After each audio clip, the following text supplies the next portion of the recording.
In other words, when I gave my verdict, Fontainians became true humans, and thus would naturally no longer be dissolved. Focalor must have counted on you to make that decision as well. Your verdict was the key to making the prophecy appear to have come true while saving everyone.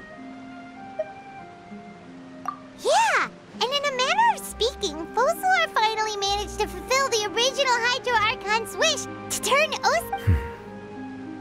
It seems from your expressions that you still have more things you wish to ask. Ask away. I will tell you the truth as I know it.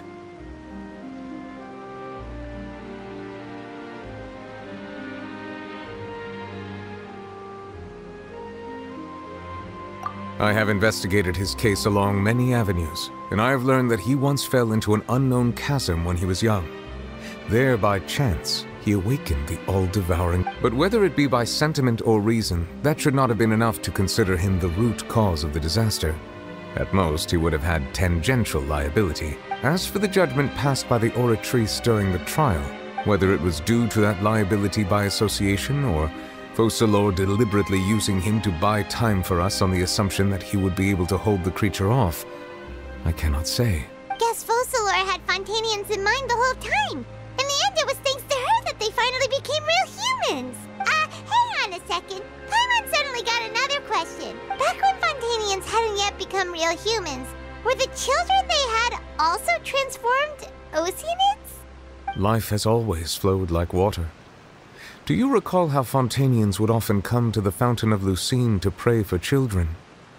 Yeah, Lynette said the fountain is where all the waters in Fontaine... In truth, even those couples did not know that such prayers were no mere custom, but instead a form of ritual.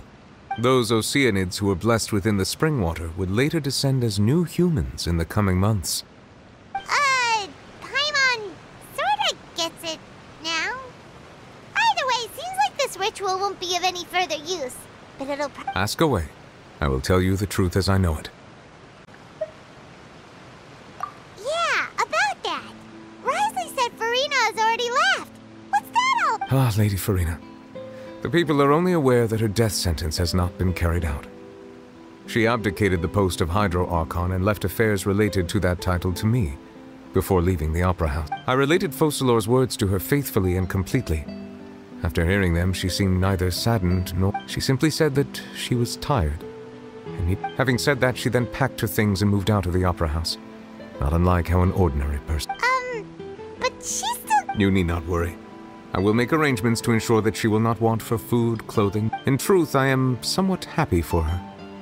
The wear and tear on her spirit will, of course, take time to heal. But now that she no longer has to play the role of Focalor the Hydro Archon, she can finally lay down her burden. What about you then? What are your plans now that you've regained your full powers as the Hydro Dragon? After Focalor passed on, the Oratrice also ceased to function. This matter will directly affect our trials. After much careful consideration, I've decided to take over its role in our courts. From now on, I shall hear cases and pass verdicts by myself. Looks like you're still considering stuff from the perspective of the Udex, huh? As an elemental dragon, there are indeed many things that I must do. But this power and this duty, in a manner of speaking, you could say that both were granted to me. As such, before I attend to my other responsibilities, I must first and foremost continue to serve Fontaine as its highest judge. The duty of the Hydro Sovereign and the duty of the Udex shall coexist. Additionally, the Hydro Archon's departure has brought about another problem, which is that the Opera House shall no longer produce indemnity. That's true.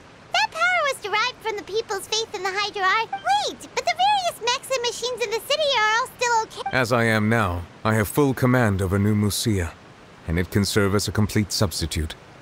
Another reason why I cannot quite leave Fontaine immediately. Wow. This ancient dragon's authority stuff is really quite useful, huh? Ask away. I will tell you the truth as I know it. Oh, that's right! They say you've given it to the knave as a diplomatic gift or something. Leaving aside their intentionality, the two Fatui Harbingers have indeed done much for us during... Their sole remaining goal in Fontaine, at least at this point, would seem to be the Gnosis. The Oratrice has ceased to function. The Hydro Archon's divine throne is now no more, and I do not need the Gnosis's power. As such, it has lost all meaning for Fontaine. If the Fatui have impure designs, and we might as well accede to their request now and avoid unnecessary conflict. What complicated considerations?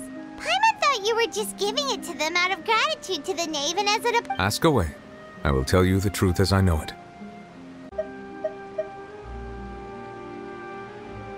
You will soon be heading to Natlan, I presume. I'm afraid that I have little talent as a travel guide, so all I can do is tell you what I know about that land. As far as I'm aware, Natlan can be said to be a nation of dragons.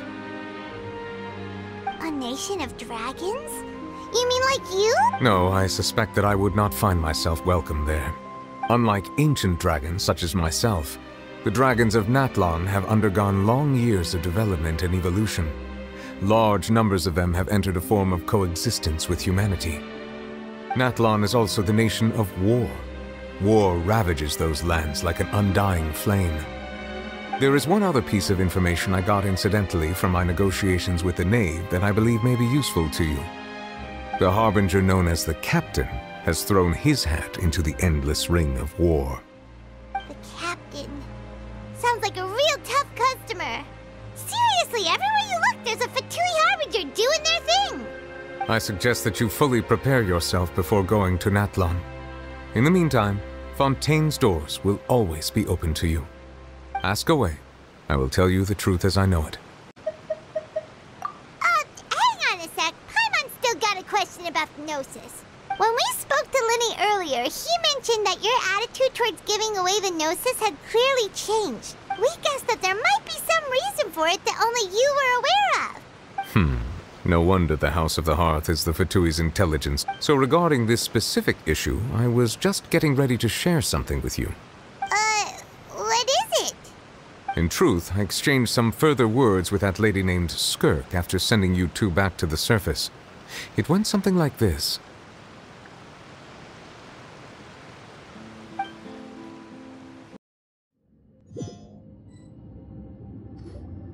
Well, we're going to head topside to see what's going on. You hurry over soon as well, all right, Neuvillette? What next? The all-devouring narwhal isn't here, so I'm no longer getting any interference. I can finally catch the scent of your power, what it's made of. It is the authority of the planet's primordial dragons, but with something very similar to a god's curse mixed in. It's quite a novel blend. I'm sure I've encountered something like this before. What was it again? I do not know what you speak of. Of course. How could I forget?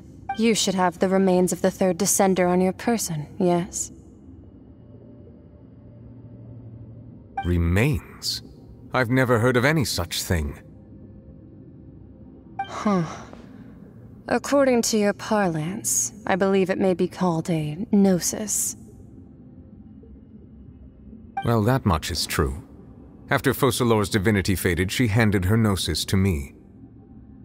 But I fear I have never heard of it described in the manner that you just did. I've been training with my master, the Foul, ever since I was young, and I have never returned to the surface since. So most of the information I possess, I got from him. It is only natural for those who are greater than humanity to possess a different sort of common sense, which is why there are so many problems in our attempts to communicate with humans. Regardless, you should probably get rid of objects of misfortune to prevent any disasters from befalling you. To live in itself is a blessing, but once a person dies, the bonds he once had with this world shall all turn to curses. What do you mean by that? No need to fret. These are just my personal thoughts, and my reason for no longer wishing to return to the surface. This third descender you refer to, who are they? And when did they die? Master never mentioned them to me. Perhaps it just wasn't that important for me to know. If you're interested, though, I could ask him. I'll be sure to pass the answer on to you next time. Next time? You believe we will meet again? I do. Wait. I have a disciple of my own, don't I? He can be the messenger then.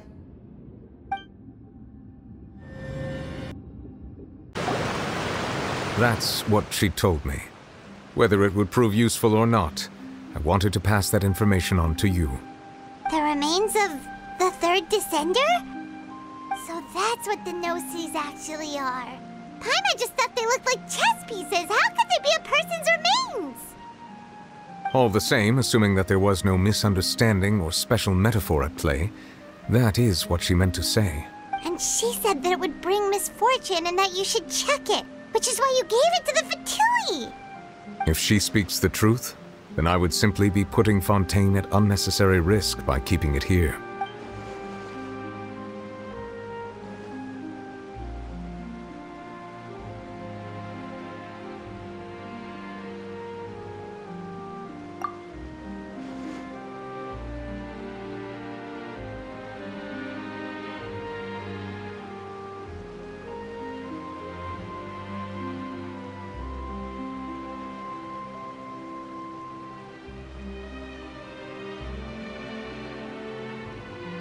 I had guessed that you might already be familiar with this concept, but I did not expect you to be one of them.